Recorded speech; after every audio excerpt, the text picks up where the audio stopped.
Сәлеметсіздер ме балалар? Бүгін қазақ тілі сабағын бастаймыз. Қазақ тілі сабағына өткен сабақта қандай сөз табын өттік? Қане кім айтады? Саяз? Үстеу және мезгіл үстеу. Үстеу және мезгіл үстеу. Қазақ тілінде неше сөз табы бар? Біз қазақ тілінде зат есім, сан есім, сын есім, етістік, есімдік, үстеуді білеміз. Үстеулерді білеміз. Тағы қандай өтілмеген сөз таптары бар? Шылау, одағы, еліктеу сөздер бар. Өте жақсы балалар. Ендеше балалар, біз өткен сабақты есімізге түсіріп, үстеу дегеніміз не екенін біліп алайық. Қане үстеу дегеніміз не? Іс-әрекеттің мезгілі, мекенін, сын қимылын білдіретін сөз табын үстеу деп атаймыз. Үстеулер қашан, қайда, қалай деген сұрақтарға жауап береді. Мысалы, түнде қала көшелері жап-жарық. Қашан қала көшелері жап-жарық? Түнде сөзі ол үстеу. Үстеулер немен байланысады? Үстеулер етістікпен байланысады. Өте жақсы. Келесі балалар, мезгіл үстеу дегеніміз не? Қане кім айтады мезгіл үстеуін? Аружан? Қашан сұрағына жауап беретін үстеуді мезгіл үстеу дейміз. Мысалы, күз демалады, Күндіз оқиды. күндіз оқиды, жазда демалады. Қашан оқиды, қашан демалады. Бұл жерде күндіз мезгіл үстеу. Оқиды. Оқиды, етістік. Бұл жерде Үстеу. үстеу етістікпен байланысып тұрыпты. Байланысады. Жақсы. Ендеше балалар, бүгінгі біздің тақырыбымыз Елордасы елімнің сабақтың тақырыбы үстеу. Біз өткен сабақта мезгіл үстеу өткен болса, бүгін енді сендермен мекен үстеу және сын қимыл үстеулерін өтеміз. Үстеуді мағынасына қарай ажырату, етістікпен байланыстырып, сөйлемде қолдану. Мағынасына қарай үшке бөлінетін мезгіл үстеу, сын қимыл үстеу және мекен үстеу. Алдыңғы сабақта біз мезгіл үстеудің не екенін білген болатынбыз.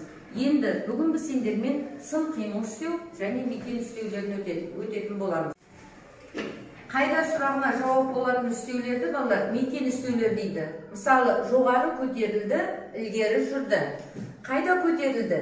Жоғары көтерілді. Бұл жерде үстеу жоғары, өйткені қайда деген сұраққа жауап беріп тұр. Көтерілді етістік, яғни үстеу етістікпен байланысады.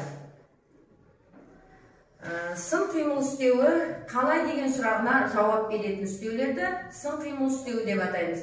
Мысалы, тез оқиды, ақырын сөйлейді. Қалай оқиды? Тез оқиды. Бұл жерде үстеу тез оқиды дегеніміз етістік, яғни үстеу етістікпен байланысады. Ақырын сөйлейді. Қалай сөйлейді? Ақырын сөйлейді. Ақырын бұл үстеу сөйлейді дегеніміз етістік. Үстеу етістікпен байланысады. Қазір 14-ші жаттығуларымызды ашып, бүгінгі күн ретін жазайық. Бүгінгі күн ретін жазып, 14-ші жаттығуға қараймыз.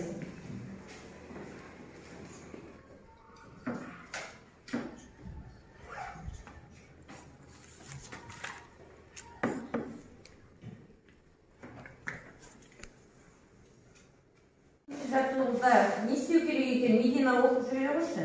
Көп нүктенің орнына төмендегі мекен үстеулерін қойып сөйлемдерді көшіріп жаз. Керек сөздер: тысқары, Жолшыбай, мұнда. Айбар Нұрсұлтан қаласында. Оның келгеніне көп болған жоқ. Туған жердің қадірін жүргенде білерсің. Біз кітап дүкеніне кірдік. Жақсы.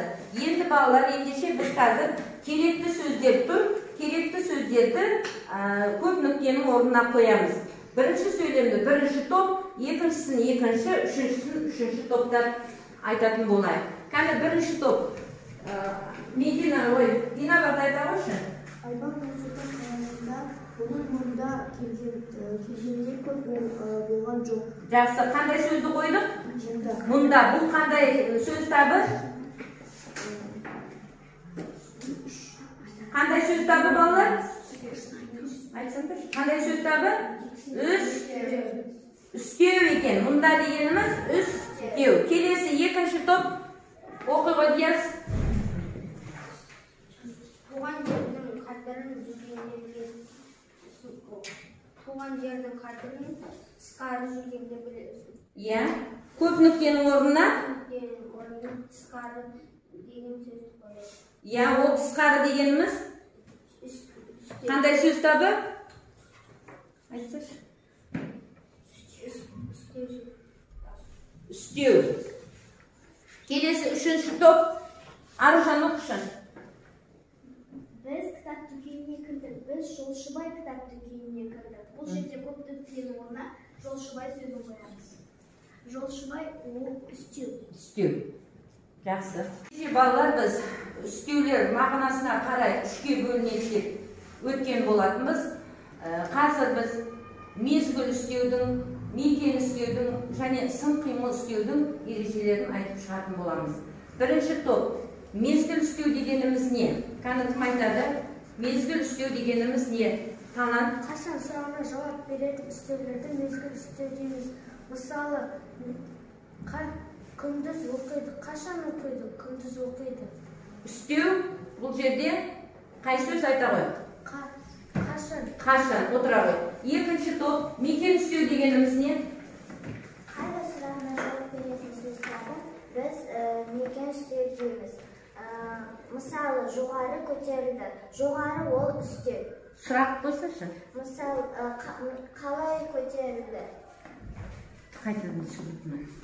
Сұрағына жауап беретін үстеулерді біз мекен үстеу дейміз. Мысалы, жоғары көтерілді.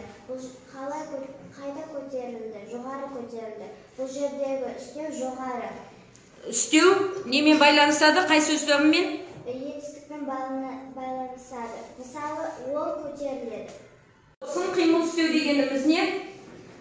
Аружан? Қалай сұрағына жауап беретін үстеуді сын қимыл үстеу дейміз. Мысалы, ақырын сөйлейді. Қалай сөйлейді? Ақырын сөйлейді. Бұл жерде ақырын мезгіл сын қимыл үстеу бар. Сөйлейді етістік. Үстеу етістікпен байланысады. Енді балалар, бүгінгі өткен біз үстеулердің мағынасына қарай үшке бөлінеді дедік қой. Енді сол мағынасына қарай қазір мен сендерге топтық жұмыс ретінде мына ақ қағазды таратамын. Осының ішіндегі үстеулерді оқып, әр топ өзінің сөздерін табатын болады. Мезгіл үстеу тобы. Мына жерде мезгіл үстеу сөздерді белгілейміз, топпен жұмыс жасаймыз. Екінші топ мекен үстеуді тауып топпен жұмыс жасаймыз, мекен үстеулерді белгілейміз. Үшінші топ сын қимыл үстеулерін белгілеп айтатын боламыз. Ал жұмысқа кірісеміз.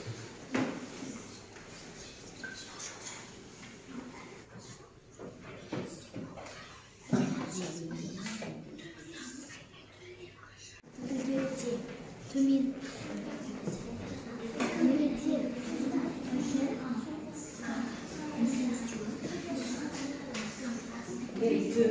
Балалар, мезгіл үстеу тапсырмамызды орындаймыз. Сандуғаш. Берілген үстеулерді мағыналарына қарай топтастырып жазу. Әуелден мезгіл үстеу, былтыр мезгіл үстеу, әлде қашан мезгіл үстеу. Ары қарай бере ғой. Бақжан айта ғой.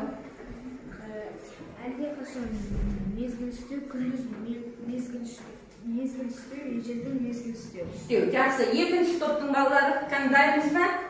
Иә. Төмен. Қайда? Төмен. Ол мекен үстеу. Ары қарай Назым айта ғой. Мұнда, қайда, мұнда. Мезгіл үстеу, мекен үстеу. Ары қарай. Қайда тысқары? Қайда? Қандай үстеу? Мезгіл. Мекен үстеу. Қайда жол жөнекей үстеу. Қандай үстеу? Мекен үстеу. Мекен үстеу. Диас? Қайда? Сонда. Мекен үстеу. Мекен үстеу. Келесі, үшінші топтың балалары дайынбыз ба? Үнемі қалай сын қимыл үстеу? Келесі. Тез қалай сын қимыл үстеу? Келесі.